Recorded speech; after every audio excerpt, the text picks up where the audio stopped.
Hey Mary, sorry to bug you at work. What's up? I couldn't catch you yesterday because you were pretty elusive, so I thought I'd track you down. Nicole pointed you out to me. You probably already know, but I'm seeing John. I'm Mary, 35, a nurse at the biggest hospital around. Mom of 2 boys, ages 3 and 5, and John's my hubby. He's 5 years my senior and works as a doc at a nearby clinic. He used to be at the hospital, but with the kids, he switched to a clinic with no night shifts. I could easily lay off work with John's job, but house chores don't quite suit me, so here I am, juggling nursing and parenting. Crazy, right? Up early, sorting lunches, breakfast, laundry, dropping kids off, and then off to work. But hey, I prefer it this way. John, on the flip side, strolls into the clinic at 9, so he's a late riser. By the time he's up, we're out the door. He wraps up his clinic duties and heads home around 9 in the evening. By then, I'm beat, having handled dinners, baths, bedtime routines, you name it. But I still manage to whip up dinner for John. Not that I mind really. He's not much help around the house, but it's better that way. If he tried, I'd probably redo everything. Thanks for dinner, Mary. It was delicious as always. He always says that, and it warms my heart. How about a trip to the zoo this Sunday? Sounds fantastic. The kids will be thrilled. On his days off, he takes them out, being the cool dad. At the zoo last Sunday, the kids were ecstatic, running around like mad. Seeing them happy makes me happy. That's what it's all about, right? Here you go, Mary. Huh? He hands me a cute cell phone charm with a blue penguin on it. It matches the one on his phone. Then he shows me his phone, and there it is, the matching charm. I blushed a bit, feeling like we were back in high school, but it warmed my heart nonetheless. Thanks. It's a tad embarrassing, but I'm happy, I replied. You know, penguins are pretty loyal creatures. Some spend their whole lives with the same partner, John remarked, making me chuckle. I couldn't help but think perhaps we'd be like those penguins, sticking together through thick and thin, but who knows what the future holds. One day, I managed to leave work on time and rushed out of the hospital's bike parking lot, headed for the daycare. Are you Mary? An unfamiliar young woman approached me. Yes, that's me, I confirmed, curious. She introduced herself as Nicole, expressing her gratitude for John's support. Her sudden appearance caught me off guard. She was strikingly beautiful with long hair, not someone I knew well. Are you here for a checkup today? I asked, puzzled. No. Just passing by. Sorry if I startled you, Nicole explained before leaving. Her presence left me uneasy. What could she possibly want in the bike parking lot, meant only for hospital staff? That evening, I asked John about Nicole's visit. A woman named Nicole greeted you today at the hospital. Who is she? I inquired. Huh. She's a nurse at my clinic. I'll ask her next time, John replied, seeming surprised. His eagerness to end the conversation left me feeling distrustful. I encountered Nicole again about 2 weeks later, this time outside our house. It was when the daycare called, informing me that our eldest son had a fever and needed to be picked up. As I biked home with the kids, I spotted a figure waiting in front of our house. I immediately hit the brakes, pulling my bike to the side of the road. Though they were a bit distant, I could unmistakably recognize John and Nicole. I dialed John's number just to confirm. Hey Mary, what's up? I'm pretty swamped at work right now, he answered, even though he was clearly standing in front of our house. I'm sorry, our eldest son has a fever, so I'm heading home. Thought I'd let you know, I explained. Got it. I'll try to wrap up early today, he replied before hanging up. The 2 figures in front of our house then headed toward the clinic. I waited for a while before heading home. Luckily, despite the fever, my son seemed to be in good spirits, so there wasn't much cause for concern. But as they say, it's better to be vigilant. After ensuring he was settled with his favorite cartoon and some snacks, I took a moment to collect myself. The image of John and Nicole kept haunting me. I didn't want to entertain doubts, yet the suspicion of infidelity crept in, and I found myself gripping the penguin charm on my cell phone, as if seeking reassurance.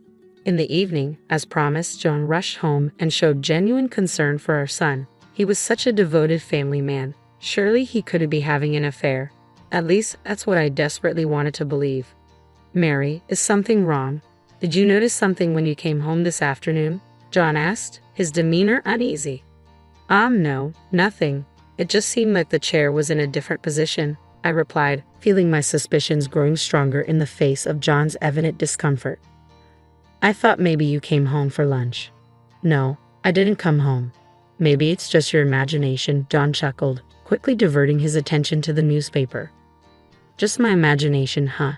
I let it slide for the moment but went to bed with an uneasy feeling, our conversation lingering in the air.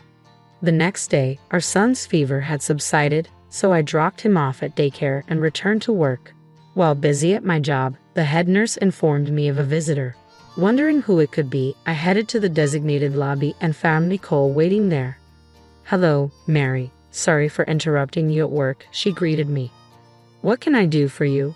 I saw you hiding yesterday and thought I should say hi, so here I am," Nicole explained. I noticed her change in tone from our first meeting, now irritatingly flirtatious. Despite clearly being over 20, the way she spoke in public was rather off-putting. "John doesn't like older women like you. He said he prefers young girls like me, so I was thinking it's probably best if you step aside. You get what I'm saying, right?" "Not really," I replied, puzzled. "John and I are dating. You get it now. Look, here's the evidence," Nicole declared, opening her smartphone to show me a picture of them together in a hotel room, both wearing robes and looking content. Was his recent business trip a lie? Seeing my stern expression, Nicole smirked with satisfaction. "Now you get it, right? Hurry up and get a divorce, old lady." Having said what she came to say, she cheerfully left the hospital, seemingly content with herself. I felt as though a decision was being pushed upon me, yet I had already resolved myself to it. There was no room for doubt. It was merely a matter of the moment arriving sooner than expected. Taking swift action, I informed the head nurse that I was feeling unwell and left work early, also requesting leave for the following day. Though she seemed puzzled by my sudden uplifted spirits, I managed to secure her approval and promptly headed towards my destination. The confrontation was set for tomorrow. The next day, I found myself seated in the director's office of the clinic where John worked, with my father, who also happened to be the director, sitting across from me. He scrutinized the photos and documents I had laid out on the desk, his expression grave. Yes, from the moment I first met Nicole, I had enlisted the services of a detective agency to investigate John's infidelity, aiming to dispel the unease I had been feeling. Fortunately, I had the means to do so. Regardless of the outcome, I viewed it as an investment in securing a positive future for my family and had commissioned a month-long investigation. Despite Nicole's limited contact, the evidence gathered over the past 2 weeks was damning. It revealed that she had accompanied John on his recent business trip, sharing the same room. Furthermore, even in their daily lives, they spent considerable time together. They had been meeting almost every day during the breaks between John's consultations, even at our own home. My father's expression soured, but he lifted his gaze with a determined look. "Mary, what do you want to do? Consider the children and weigh your decision carefully," he urged. "I'm filing for divorce," I replied resolutely. I empathized with my father's plight, but my resolve remained unshaken. As I delivered my decision, he sighed, asking for a moment before dialing John's extension on the internal phone. After a brief interval, John, oblivious to the situation, entered with a smile upon seeing me. "Mary, you're here. Are you off work today?" His smile faded as he noticed the spread of photos on the table, his face draining of color with each passing second. What is this?" he stammered, his eyes fixed on the incriminating evidence before him. "John, you've been having an affair with Nicole. With this much evidence, denial isn't an option. We're getting a divorce?" I stated firmly. "A divorce? Why? This was just a fling. What I value is you and our family," John protested, his voice tinged with desperation. "Nicole came to disrupt my work, claiming you weren't interested in older women like me," I countered. "That's not true. You're beautiful and you're not old," John interjected, bewildered. My father promptly called for Nicole, startling her. "Doctor, you called for me." Nicole entered, visibly pleased to be personally summoned by the director, though her expression faltered upon noticing the tense atmosphere. "Nicole, could you explain these pictures?"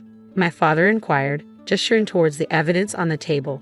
Nicole's brows furrowed momentarily before she composed herself, wearing a smug smirk. "I apologize, doctor. John and I are dating. Of course, I know about Mary, but I could support him as a housewife. This way, he can concentrate on his work and be a devoted father," Nicole declared confidently, seemingly mistaking my father for John's own.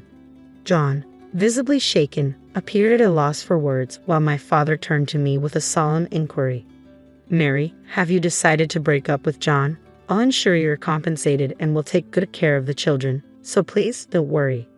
I couldn't help but chuckle at Nicole's dramatic speech, though she didn't seem amused. Instead, she appeared slightly irritated. It's not severance pay, it's alimony. And since I'll be the one raising the kids, I'll need child support from John, I clarified matter-of-factly.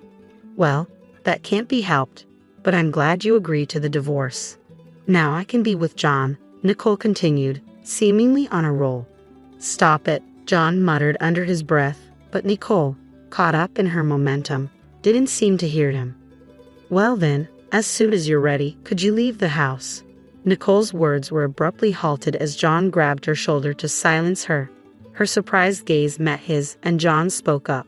Nicole, I'm sorry, it was just a fling. My family is important to me, and I can't be with you, he confessed, causing color to drain from Nicole's face. Why? You told me you were divorcing her to marry me. You said you'd make me the wife of the future director, and I believed you. I don't understand, Nicole protested, her confusion evident. You told me you're not into older women like her. You said how lonely you are with her, always at work and not at home, she continued, her tone pleading. It felt like I was witnessing a messy breakup unfolding before my eyes, and my impatience began to grow. That's enough. I'm filing for divorce from John. I'll be seeking alimony from both of you, and John, you'll need to pay child support too. That's all, I declared, attempting to conclude the conversation. My father, understanding my temperament, chuckled and interjected, well, since my daughter said her piece. Wait, did you just say your daughter? John interrupted, visibly stunned. Yes, Mary is my child and John is my son-in-law, my father clarified, causing Nicole to panic. What happens if he's no longer the heir? Can't he live in that big house anymore? Nicole panicked, realizing the implications. Mary, I'm truly sorry. John suddenly fell to his knees, bowing deeply to me. Nicole, now realizing she was nothing more than a fling, was left stunned. I can't ask for your forgiveness, but could you possibly give me another chance? John's desperate bowing likely stemmed from the fear of losing his job. However, no matter how deeply he bowed, I couldn't find it in me to forgive him. Besides the affair, there was another reason why forgiving John was impossible for me. That's impossible. Do you recognize this? I pulled out my cell phone and showed him the blue penguin charm. John's face paled, confirming his guilt. Yesterday, when John showed me the photo at the hospital, I had been elated. We had matching charms, and he had shared with me the significance of penguins mating for life. I cherished the blue penguin charm he had given me, but now I noticed something crucial. Nicole also had the light blue charm on her phone. Yes, Nicole confirmed. John bought it for me. Admitting defeat, John confessed to buying it. That's why it's impossible. We should break up. Nicole has the exact same one, not just a different color. That tells me enough about your feelings. I can't forgive you, no matter what. Please, Mary, John pleaded, but my father intervened, expressing his outrage at John's betrayal and Nicole's disruption of clinic discipline. As a clinic director, I must punish both of you, my father declared. Be prepared for that. I'm so sorry, but please let me keep my job, John pleaded. We'll go through lawyers from now on. You both can leave for today, and from tomorrow, you'll be on paid leave. You don't have to come to work. Wait, I don't understand, I interjected. John, you're a doctor. Can't you work elsewhere? Quit this small clinic and let's start over. Please, Nicole, let's break up, John added. I never imagined losing my family or happiness. Are you freaking serious? You deceived me. I lashed out, my father intervening to silence the bickering between John and Nicole. Despite John's past insistence that family was paramount, his actions have betrayed us. The thought of returning to the house where John and Nicole had apparently spent every day together filled me with dread. So, I requested to stay with my parents for a while, taking my children with me. Arriving at their house, a sense of relief washed over me. Exhaustion consumed me, and I fell into a deep sleep, only to awaken in pitch darkness. Startled, I checked the clock, realizing it was midnight. My cell phone was illuminated with numerous missed calls and text messages from John. I couldn't bear to hear his voice, so I read through his apologies and excuses for the affair. Among them, I found a plea for my father's intervention, claiming remorse. A cynical laugh escaped me. It seemed John's remorse was more about securing his position at the clinic. Fury and pity overwhelmed me, leading me to forcefully tear off the penguin charm from my cell phone and discard it. A wave of sadness engulfed me, tears flowing freely even in the dead of night. My mother, awakened by my sobs, offered her comforting presence, staying by my side throughout the night. Family's warmth enveloped me, and as I yearned to build a family like this, my tears continued to flow. The next morning, I awoke feeling lighter. Though my mother expressed concern, I've always been one to bounce back quickly. I had completely cut off all emotional ties with John. That very day, I met with a lawyer introduced by my father and swiftly arranged for alimony and child support. I left the rest to the lawyer and resumed my daily life. It took longer than expected, but eventually the lawyer informed me that the divorce was finalized. John had put up a fight, unwilling to let go of both the marriage and the clinic. However, he eventually agreed to a settlement after realizing he had little chance of winning in court. Once the divorce was finalized, Nicole and her parents discovered the news and pressured John into marrying her, citing our child. I had demanded substantial alimony, and John was left with almost no money after paying the lump sum for child support. Nicole was furious at the turn of events, neglecting housework, which led to constant arguments between them. The lawyer kept me informed of these developments.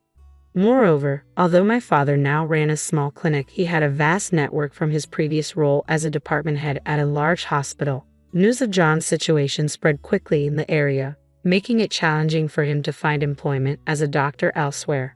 Whether he would leave town or find a different job was of little concern to me now.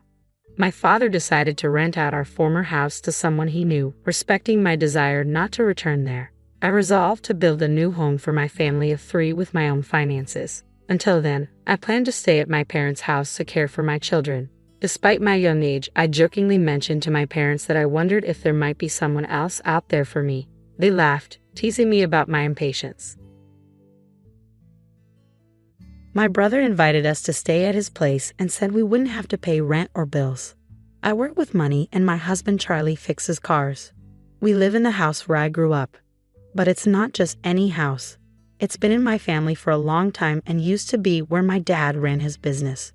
My brother was supposed to take over the business, so he studied economics in college. He even went to Oxford University to learn more about running a business. After that, he came back to the US and worked with our dad for a while. When our parents retired and moved away, they gave the business to my brother and the house to me, so my husband and I decided to live there. The house is in a great spot, close to public transportation and other important places like shops, hospitals, and schools. It's perfect for us now, and even when our kids grow up and move out, we'll still be comfortable here. I'm really thankful my parents gave me this house. We were excited about our future here, but things took a bad turn unexpectedly. My mother-in-law started visiting a lot after we moved in. She kept asking about my parents' money because they used to run a business. She'd say things like, "Hey Maya, how much money do your parents have? What will you get when they pass away?" It made me uncomfortable. I didn't want to be rude, so I just said, "I'm not sure. I haven't thought about it much. They gave us this house, so maybe there won't be much money left."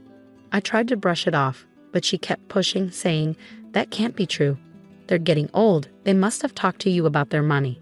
It seemed like she was really interested in their wealth, like she was expecting to get something.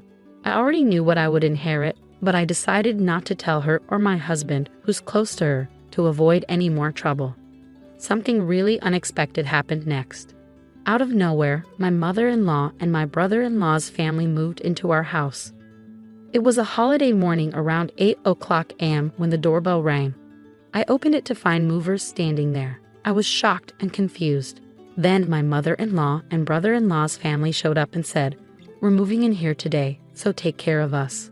When I saw their smirking faces, I felt a shiver down my spine. My husband woke up, and when I asked him what was going on, he seemed unfazed and said, "What's the problem?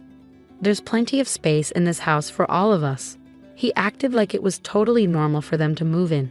As if that wasn't surprising enough, my sister-in-law said something even more unbelievable. She said, "We were invited by your brother, Maya. He said we don't have to pay rent or bills, so we're counting on you."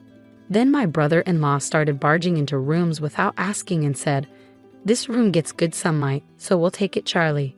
Move all the stuff out into the hallway. I felt really dizzy after all this happened. This is my house, but they're acting like they own it, opening doors and claiming rooms. My mother-in-law and sister-in-law's family have been pretty rude for a while, especially my sister-in-law, who even went through my bag without asking. If they keep this up, they'll start taking over my space. I've had enough. This is my house, so why are you acting like you own it? I've had it. I want everyone to leave.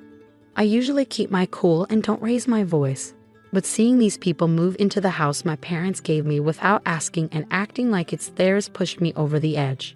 That's why I lost control and yelled at all three of them.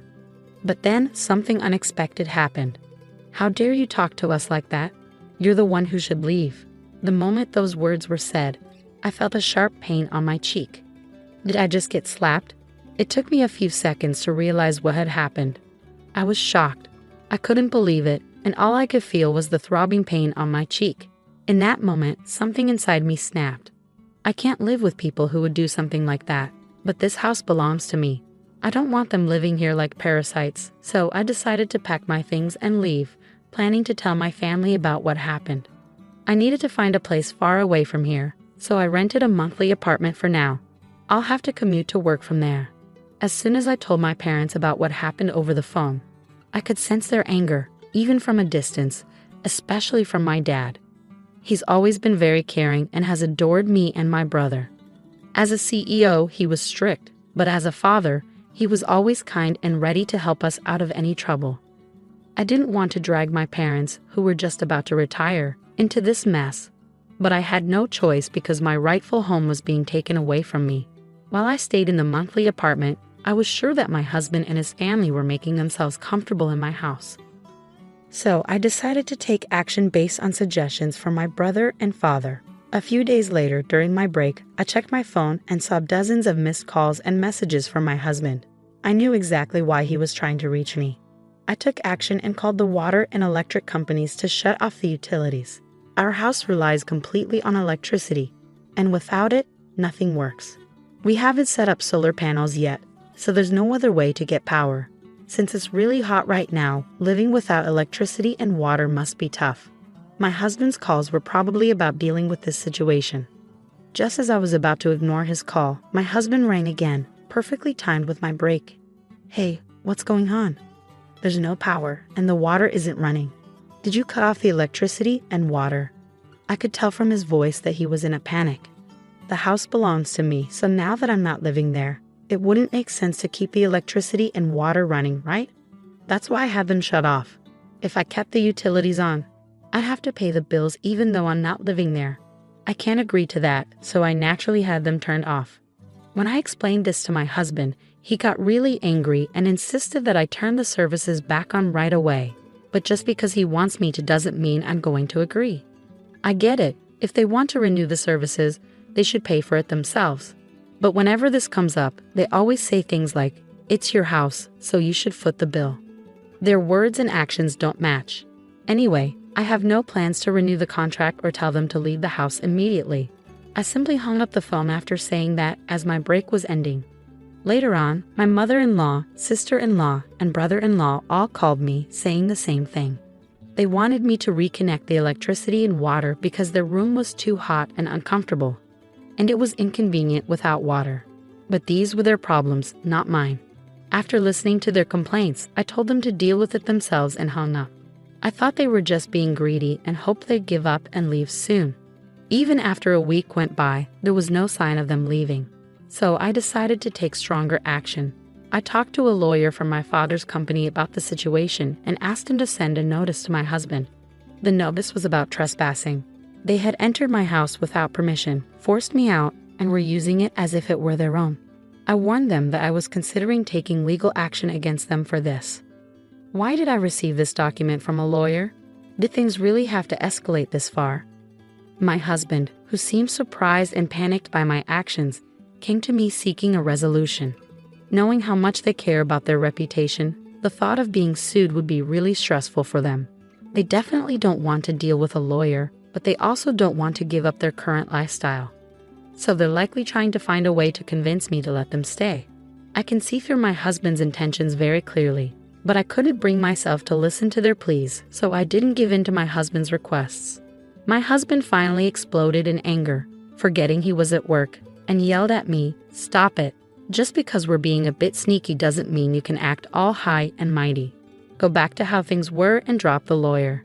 Despite his loud outburst, I remained unaffected. Instead, I felt annoyed by his call, thinking, who does he think he is, taking over someone else's house? No matter how much he shouts, my stance won't change.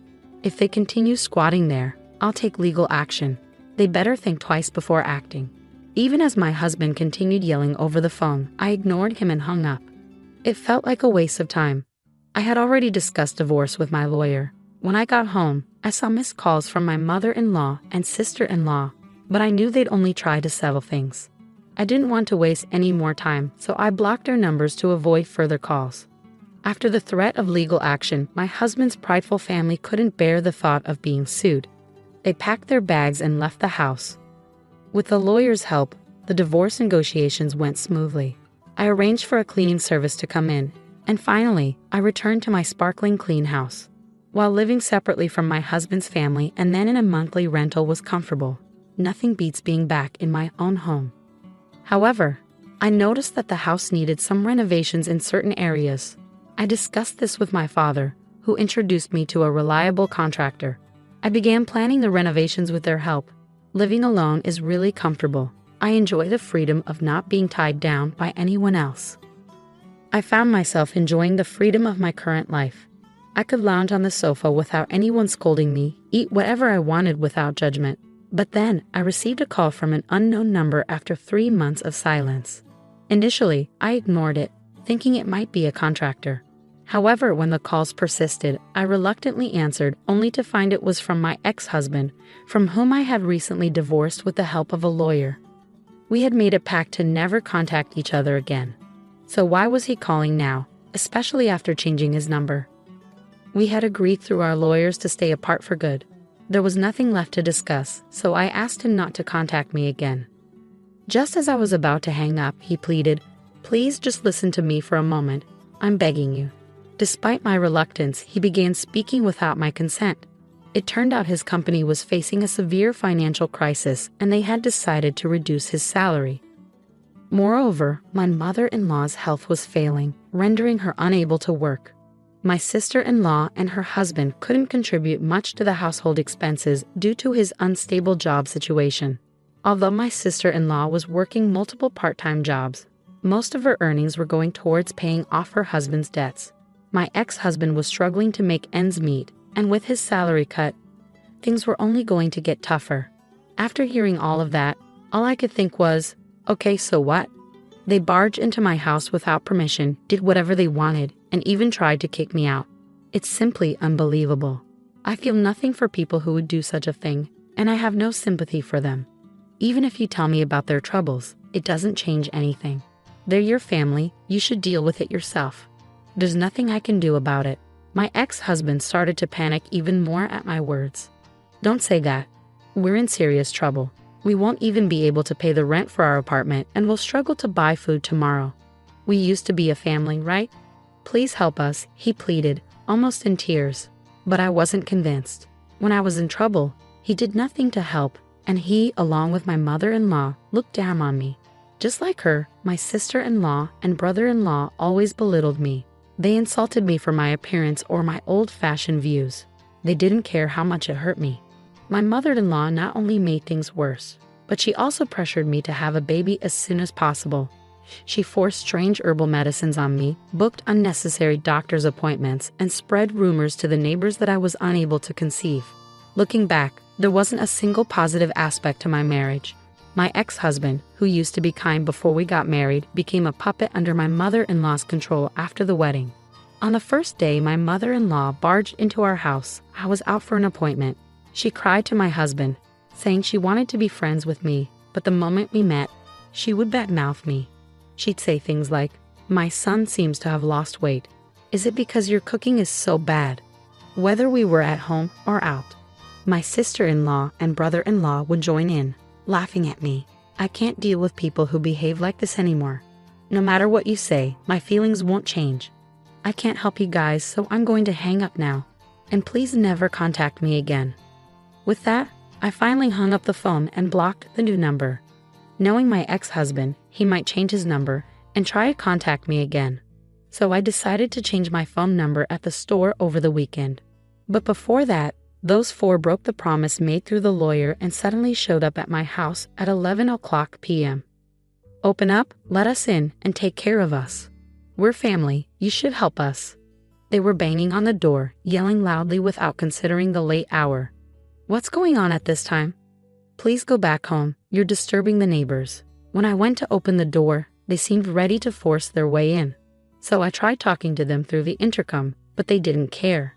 They continued banging on the door and causing a commotion. I couldn't believe I was dealing with people behaving so recklessly. I felt overwhelmed and considered calling the police when I heard sirens approaching from outside. It seemed a neighbor had taken the initiative as soon as they heard the police sirens. The group, startled, thought I had called the police and attempted to flee. However, with a crowd gathered, escape wasn't an option. Consequently, they were escorted to the police station by the responding officers. I was questioned about the incident and I explained everything that had transpired. News of my ex-husband and his companion's actions spread rapidly in the neighborhood. Among the crowd was a co-worker of my ex-husband's, and by the next day, the entire office was aware of the situation. Already struggling due to a salary reduction, getting the police involved sealed my ex-husband's fate with his employer. He was fired, unable to afford his apartment rent anymore. Financial strain created tension between him and his sister's family, leading to their shared living arrangement coming to an end. Now, Charlie resides in public housing with his mother, working multiple part-time jobs to get by. Even his mother has taken on part-time work, eager to contribute financially. Hi, I'm Claire, and I'm 34 years old. Let me tell you about the time I decided to get back at my mean mother-in-law who was determined to make my life miserable. I tried to be patient and ignore her behavior for a while, but eventually I couldn't take it anymore. Let me explain a bit. Whenever my mother-in-law gave me something, it was never very good. Like on our wedding day. This present is from my mother-in-law, Justine. Let's see what's inside. It's a used spatula. Well, thank you. And on my 31st birthday, Justine, you really shouldn't have. What's inside? Oh, it's, what exactly is it? It's a shovel, dear. Ah, how nice. But it looks a bit old. It's a fixed-up shovel. I later discovered she took it from the neighbor's shed and gave it to me. Another time, when I hosted a dinner party, she brought the cheapest bottle of wine she could find. At that point, I wished she wouldn't bother doing anything for me at all. But what really bothered me were the times she insisted on cooking for me, only for the food to taste awful every single time. At first, I was understanding. Not everyone is a great cook, and that's okay. I thought it was the thought that counted, not necessarily the taste. But then I learned that the same dishes she made for me tasted amazing when she cooked for other people. After trying to convince myself otherwise for a while, I realized she was intentionally making my food taste bad. Claire, try my casserole. I made it. I'm really full from all the food you've given me. Please, just take a bite for me. I reluctantly took a bite, feeling uneasy about what might happen next. As expected, the casserole tasted terrible. It made me wonder if she was trying to harm me with it. You might be wondering what my husband thought about all of this. Well, he didn't believe me. I didn't blame him. It's tough to accept such a strange idea, especially when it's about your own mother. But I kept asking him to try the food she made for me, hoping he'd see what I meant. Every time, he'd dismiss me, saying I was imagining things. Sometimes he'd almost try it, but Justine always stopped him. Hey, that food is for Claire. I made it just for her, considering her dietary needs. Yes, I have specific dietary needs because I'm a vegetarian, but I married into a family that loves their meat. So whenever there's a big family meal, my mother-in-law, Justine, would make a separate dish for me, which I appreciated. But it always seemed like she didn't put much effort into it. After realizing she was messing with my food, I tried to understand her. Maybe she was upset about having to make a special dish for me. But that didn't explain why she gave me terrible gifts all the time. I tried to give her the benefit of the doubt until a few months ago. I invited a coworker who's also a vegetarian to a family cookout. Justine made 2 vegetarian dishes, one for my coworker and one for me. I tasted my coworker's dish secretly, and it was delicious, but mine was awful. It was clear that Justine could cook well. When I told my husband Liam about it, he just brushed it off. "Oh, come on, Claire, you're overreacting and being a bit rude." I'm telling you, she's intentionally messing with my food. She doesn't want to make good food for me. Even if the food isn't great, which I doubt, what do you expect from her? She's just one person. Maybe you could help her out in the kitchen, especially with vegetarian dishes. I've offered to help many times, but she gets defensive and thinks I don't like her cooking, which you don't. And when I suggest things, she gets upset. There's no pleasing her. Maybe you should bring your own food to gatherings then, even if it seems rude. It's not like you have a serious allergy. You're just a vegetarian, and everyone can make vegetarian food. But remember Lucy, your coworker? She was nice. Yeah, Lucy's food was great, even the vegetarian dishes. They both took a moment to think about everything. Liam sat down on the bed, thinking deeply. "Well, say something," Claire urged. "Look, you're my wife, and I love you. I want to trust you, but I think you might be imagining things. I understand that my mom can be odd with gifts, but sabotaging your food, that's really messed up and dangerous, isn't it?" "Exactly. One time, I swear I smelled bleach in my food. I had to make an excuse to go to the bathroom so I wouldn't have to eat it." "Claire, maybe because you and my mom don't get along, you're seeing her differently than the rest of us. She's a fantastic cook." "I agree. After trying Lucy's food tonight, I'm sure she can cook well, but for some reason, she doesn't put in the effort with me." "Enough. I won't let you talk badly about my mom anymore. She's a great cook. You're imagining things." I was frustrated. How many times did I have to convince him I was telling the truth? I decided to prove it. I waited for the next family gathering to make my move. About a month later, my mother-in-law called. "I'm good, thank you. How about you?" "Oh, I'm excited. We're having another family gathering this weekend to celebrate Uncle JJ's return from France. Can you and Liam make it?" "Of course, Justine. We wouldn't miss it." "Oh, that's great. Uncle JJ prefers simple things, even though he's from France. So we're keeping it casual with sliders and sandwiches. You can even bring your coworker friend again. She was lovely." "Unfortunately, she can't make it this time, but Liam and I will be there." "Oh, that's too bad. But I'm glad you both can come. Oh, one more thing before I forget. I've decided to get you some special plates to make it easier to separate vegetarian and non-vegetarian dishes. They're beautiful navy blue plates." "No problem, Justine. Thank you. Okay, see you soon." After hanging up, I couldn't help but feel uneasy.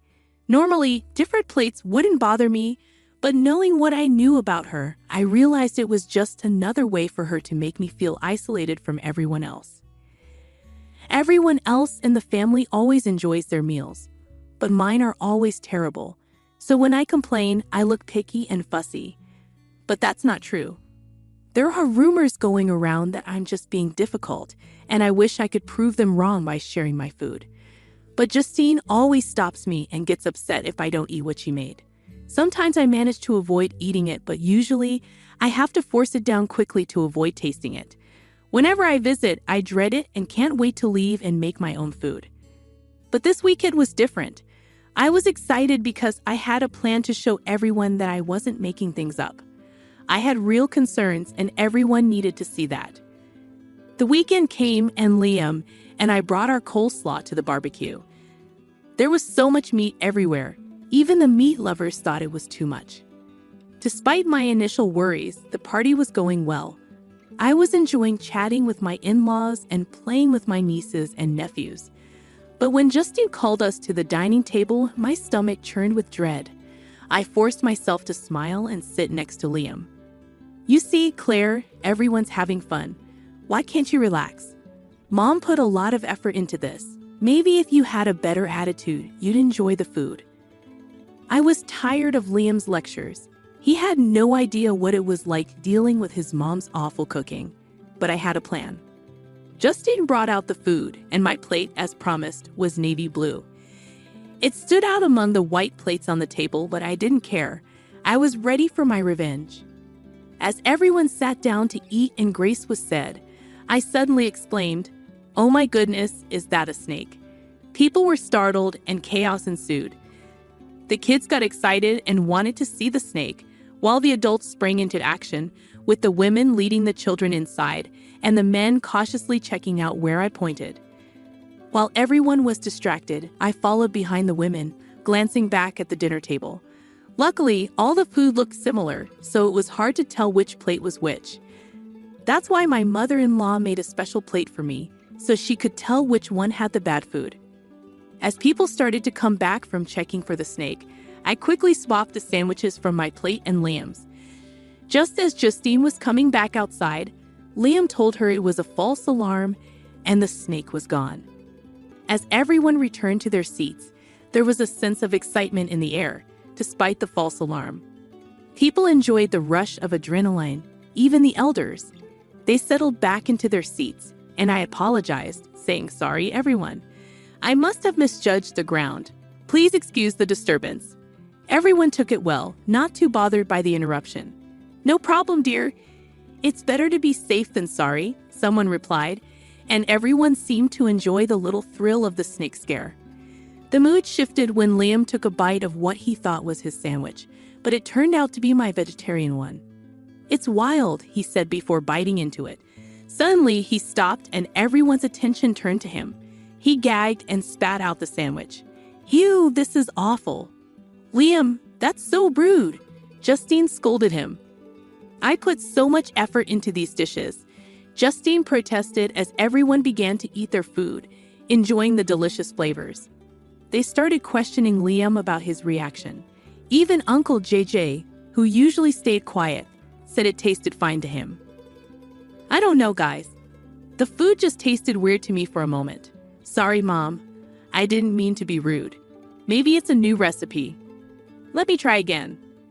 Liam attempted to take another bite, but he started gagging before it reached his mouth. Justine was getting flustered and complained about Liam's rudeness. "Mom, I'm sorry, but I can't eat this. There's something wrong with it." "Except it's not," I added, and everyone looked at me, surprised by my statement. It was then that Liam noticed I hadn't touched my food. "Babe, why aren't you eating?" "Because it has meat in it," I admitted. The table fell silent, and I saw understanding dawn in Liam's eyes. "Mom, have you been messing with Claire's food?" Everyone exclaimed, shocked. Justine started shouting in response. "Liam, I don't know what's gotten into you. Maybe it's your spoiled wife who convinced you, but I won't stand for this. Apologize now." "No, Mom, it's your food that's spoiled. Claire was right," Liam declared. He handed his sandwich to Uncle JJ, who almost threw up after trying to take a bite. Justine's eyes turned to me, filled with venom. "What have you done?" she hissed. "I should be asking you the same thing. You've been sabotaging my meals every time I come here, making me miserable." I confessed to everyone. "I'm sorry for lying about the snake, but I needed a distraction. Justine has been poisoning my food since I joined this family." Everyone gasped in shock. It's true. I suspected it for a while, and I know I might have seemed picky, but try Justine's sandwich if you can stomach it, I urged. The sandwich made its way around the table, eliciting gagging and dry heaving from those who tried it. They advised the elderly and children not to eat it, and one person even considered going to the hospital due to the smell. "Your move, Justine," I challenged. Okay, you got me. I was sabotaging your food," Justine confessed. "Why would you do that?"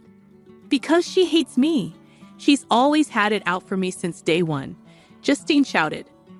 Liam suddenly looked ill. He vomited all over the grass and collapsed onto the patio sofa. "Mom, what did you put in that sandwich?" Liam asked weakly. Liam, Oh God, are you okay? That sandwich wasn't meant for you. I'm so sorry, everyone. Please forgive me," Justine exclaimed in panic. Uncle JJ's homecoming had to be cut short, and several family members rushed Liam to the hospital. It turned out that the sandwich contained rancid mushrooms with traces of cat feces, causing severe food poisoning. Liam was hospitalized for some time as he recovered, and my mother-in-law was arrested after confessing to her actions. The incident made me realize the extent of her hatred towards me. She was willing to harm me just because she despised me. If it had been me, she might have delayed getting help. But because it was her son, she rushed to fix her mistake. However, it was too late. Thankfully, Liam recovered fully. During his hospital stay, he repeatedly apologized for not believing me about his mother's actions. His mother attempted to post bail, but the other family members refused, insisting she needed to reflect on her actions. Visitors informed me of her remorse and realization of her mistakes after seeing her son suffer. However, I couldn't accept her apology. It took seeing her son in pain for her to acknowledge her wrongdoing. For years, she never considered the harm she was causing. Who knows what else she put in my food? I endured it in silence, often getting sick and missing work to recover. After sharing this with my husband, he felt even more sympathetic towards me and promised to always believe me. I'm relieved I could impart 2 lessons. Always trust your spouse and don't mess with me, or you might end up in jail. Hi, I'm Fiona, and I'm 30 years old. I stay at home with my 2 lovely kids. Life's been mostly good lately, but there's been some trouble with my husband. A while back, we had a big fight, and it's all because of his mom. You know how moms can be important to their sons, right? Well, sometimes it feels like she's a bit too involved. My husband is what you might call a mama's boy, and it can be tough to deal with sometimes. Our argument went like this. Fiona, can you come here for a minute? Sure, what's up? I need to talk to you. Please sit down. Is everything all right? Yes, everything's okay. I just wanted to talk about how we need to spend less money on some things at home. Is everything all right with your job? Yeah, work's fine. Don't worry. I just decided we need to spend more on something important, so we have to cut back on other stuff. Okay, what's the new expense? He took a deep breath, like he knew I wouldn't like what he had to say. I'm going to start giving Mom some money every month. It won't be a lot, but she's getting older and she needs some extra cash. I felt unsure and puzzled. It didn't seem right to me to give money to someone who already had plenty. My mother-in-law, Rita, had a successful business, and since she was a widow and her kids had moved out, she didn't need more money. I told my husband how I felt about it, but he tried to reassure me. How much money are we talking about? Don't worry about it. Excuse me? I'm the one managing the household, so I need to know. How much? I'm going to send her $4,000 every month. I was shocked. $4,000 a month? That seemed crazy to me, considering that's what many people spend in total each month. He'd be giving her all that money for basically nothing. I tried to argue with him, saying it wasn't possible, but he wouldn't budge. Our argument got so bad that we ended up sleeping in different beds that night. We're well off, but I always try to be smart with our money so we don't waste it. Giving someone $4,000 a month for no good reason, just because she's my mom and I love her, adds up to $48,000 a year. That money could go towards our kids' college funds, their savings accounts, our health insurance, or even better, it could go to people who actually need it, like charities. I tried explaining this to him, but he wasn't willing to listen.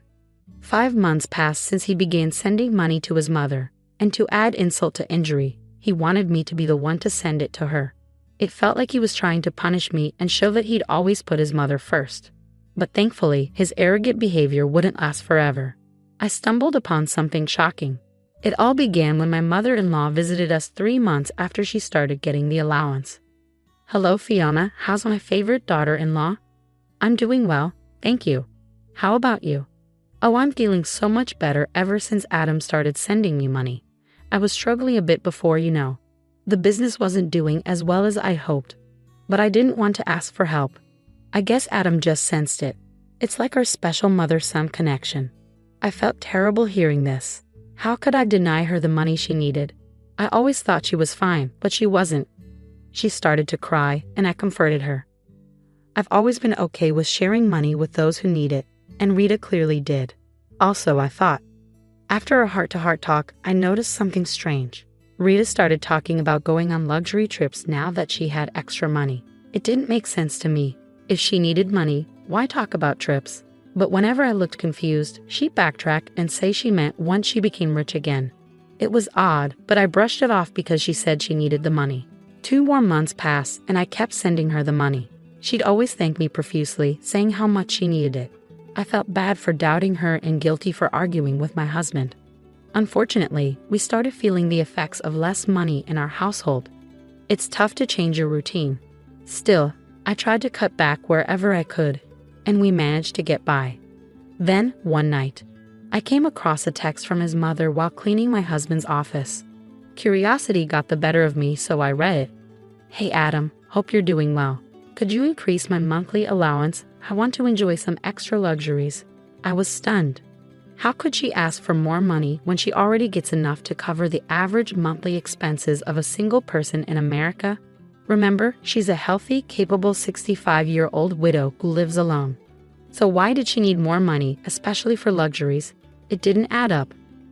My sympathy for her was fading, and I couldn't resist the urge to find out more. Ignoring the email from his mother on my husband's computer, I started searching through the family finances. Unfortunately, I didn't find any evidence of wrongdoing, so I decided to come up with a plan. "Hi Fiona, everything all right? Why are you calling so late?" "Hello Rita, I hope everything's okay with you." "Well, I'm managing, but honestly, it's been tough. Sometimes I struggle to afford even basic things like toiletries. I'm really grateful to my son for helping me out. Anyway, I was thinking, would you like to come over for tea tomorrow?"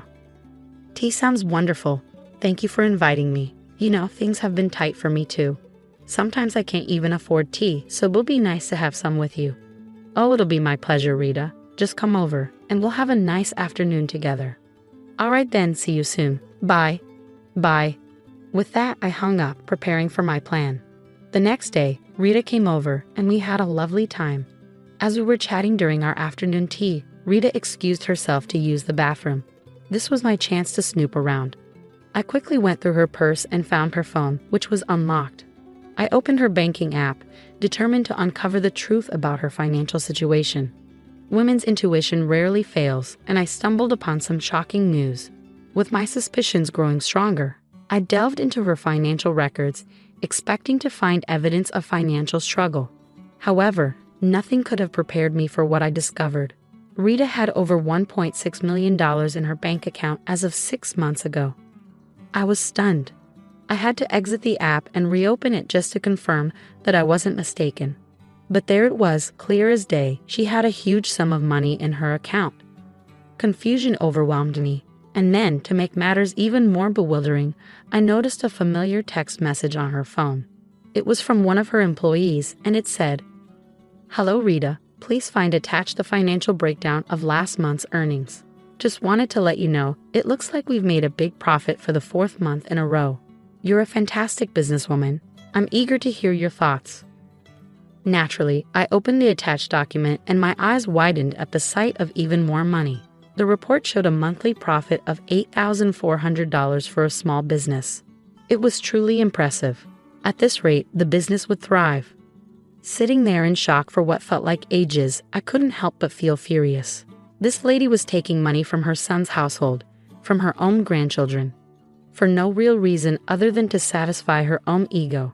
As I heard Rita returning from the restroom, quickly, I erased all traces of my snooping and placed her phone back in her purse. Rita returned, thanking me for the tea. "Oh Fiona, thank you again for the lovely tea. You know, as an old lady, it's tough to manage, especially when you're already struggling. Lately, things have been really hard for me, dear, and I'm so grateful for you and your husband's help. Say, could I ask you for something, if it's not too much trouble?" "Of course. What do you need?" "We're just happy to help. But may I ask, is it possible for me to get some more money, maybe an increase to $6,000 a month?" Let me tell you, it took every ounce of self-control not to explode and lash out at this woman for all the nonsense she was putting me through. I gritted my teeth and responded, "I understand your struggles since you're clearly going through a tough time. It's not like you're a millionaire or anything." She froze for a moment, a subtle reaction that I might have missed if I didn't know what I knew. But because I was aware, I caught it. Luckily for her, she quickly recovered. Oh no, of course not. If I were, I wouldn't be asking you, darling. So what do you say? Unfortunately, I don't think we can manage an extra $2,000. As soon as I said this, Rita's smile faded, replaced by what seemed like irritation. She pressed her lips together, clearly frustrated. Oh, that's all right, no problem. Well, I have to leave now, so let's catch up again soon. She left in a hurry, almost as if she had just been rejected by a lover, and wanted to escape to avoid embarrassment. Now, knowing she was a liar and a thief, any sympathy I had for her vanished. I debated whether to tell my husband what I found, but I decided against it. He needed to see her true colors for himself, especially after he criticized me so harshly. It was a painful lesson he needed to learn on his own. A couple of days passed, and it was time to send my mother-in-law her monthly allowance of $4,000. Despite having the money from my husband, I chose not to. I wanted her to feel the shock and disappointment when the money didn't arrive later that day. It would be a wake-up call she sorely needed. Just as I anticipated, my husband called me a couple of hours later. What's going on? What do you mean? Why are you upset? Don't play dumb, Fiona. I know what you're up to. Why haven't you sent Mom the allowance? I'm getting tired of your games. You won't believe what I found out. There's a reason behind what I'm doing. Listen, I understand you care about your mom. I'm sorry if you feel I don't appreciate that, but you need to hear me out. You don't even earn a dime to have a say in how we spend our money. It's my money and I'll decide what to do with it. So when I say send money, you do it. You're just a housewife. Remember that. His words shattered my heart. How could he talk to me like that? I was stunned. All the anger I'd bottled up for so long suddenly erupted. So I decided to fire back. You know what your problem is? You don't appreciate me. You think being a housewife and mom is a breeze. Well, let's see how easy it is without me. I'm not sticking around to be treated like this. But before I go, check your mother's bank account. Don't bother calling me until you've done that. Have a nice evening. Fiona, wait, I didn't mean. I hung up. I was fed up with being treated like dirt. Sometimes life throws challenges our way to remind us to take a break. I've been working so hard, and it's all taken for granted. Let's see how he manages without me, especially when he finds out his mom's a liar and a thief. I sent him the pictures I took of his mom's bank account while I was investigating. Then I switched my phone to Do Not Disturb mode. I packed bags for me and the kids and checked into a nearby hotel, not wanting to disrupt their school routine. They asked why we were staying in a hotel, and to spare them unnecessary worry, I told them our house was being fumigated, so we needed to stay here for a while.